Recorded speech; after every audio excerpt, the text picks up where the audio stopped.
Ating update na naman dito sa ating mga itinanim na ampalaya. Good morning!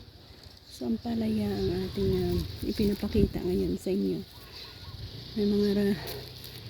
Mayroon tayong mga nabalot na at yung mga iba ay namis natin balutin.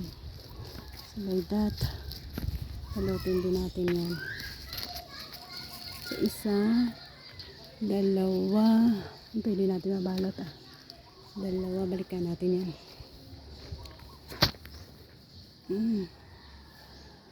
Medyo madami-dami na pala ang pwede nating ma-harvest. Ito ay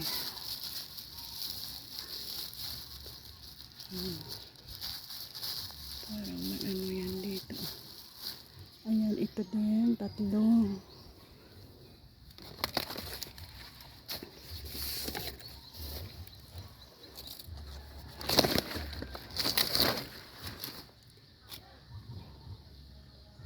Ang mga pwede nating makuha ngayon is isa, dalawa, tatlo, apat, lima.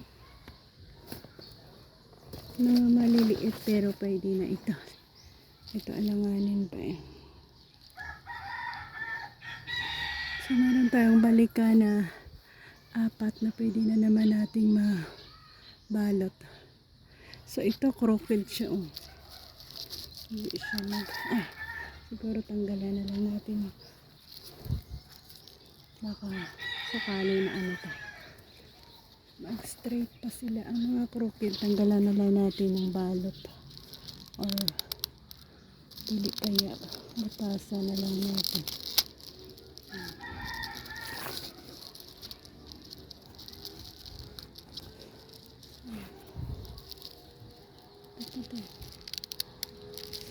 Magiging masikip sila sa kanilang plastic. Ayan.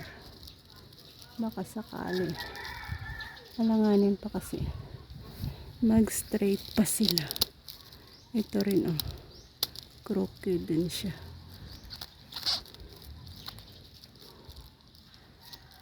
Ayan. At tanggalan na lang natin ang plastic nito.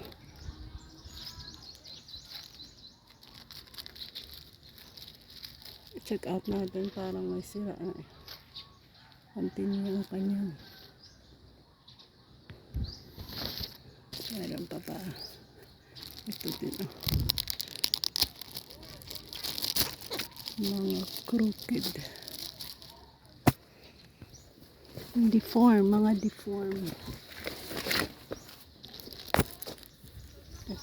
Ito rin.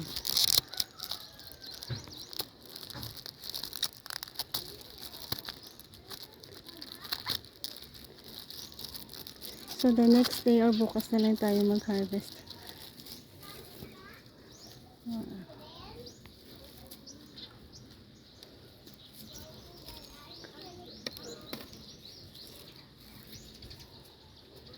So ganyan.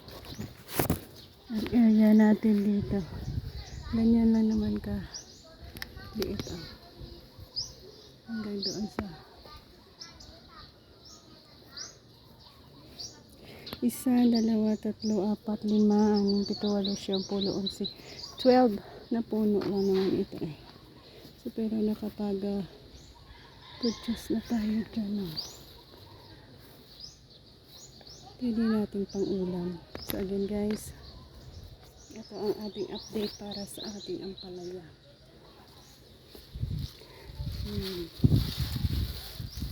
Ito pwede din ito mabalot oh. Ito din pala oh. Ampalaya garden natin yun.